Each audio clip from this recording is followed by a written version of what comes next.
getting ready to spit flows, regular poems to get close to breaking your dome like signals to cellular phones. Call me on 0800 674. I got a helpline to help guys with metaphors. I'll help you think of lines when your flow is on.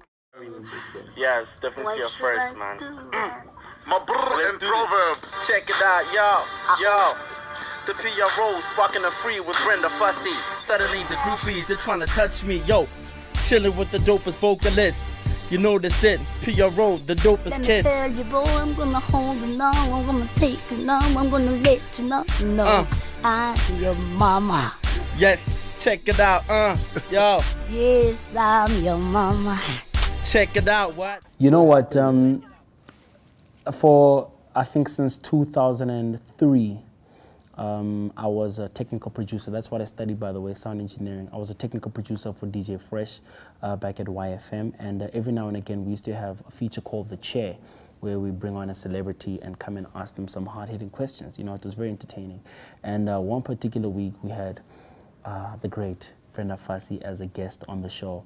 And naturally we got to meet her as the team. But as the interview was going on, DJ Fresh had an idea to have a freestyle, you know, come up with something on the spot, you know. Now, being a rapper and being part of the team, he invited me into the studio to interact with her, you know.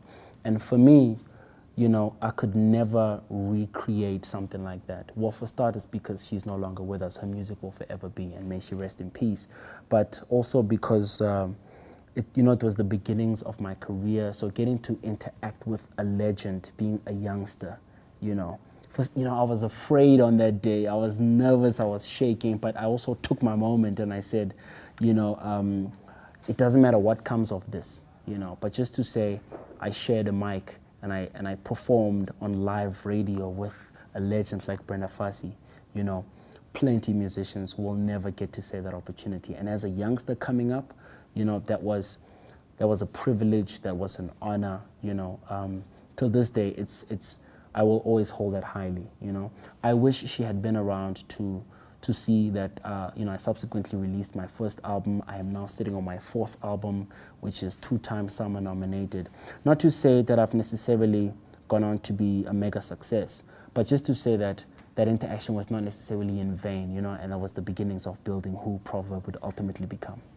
Come rap for me and Bonga. Yeah.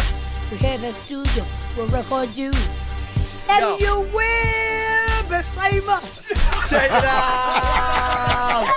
Yes, a fresh breakfast exclusive, Brenda Fassie Proverb.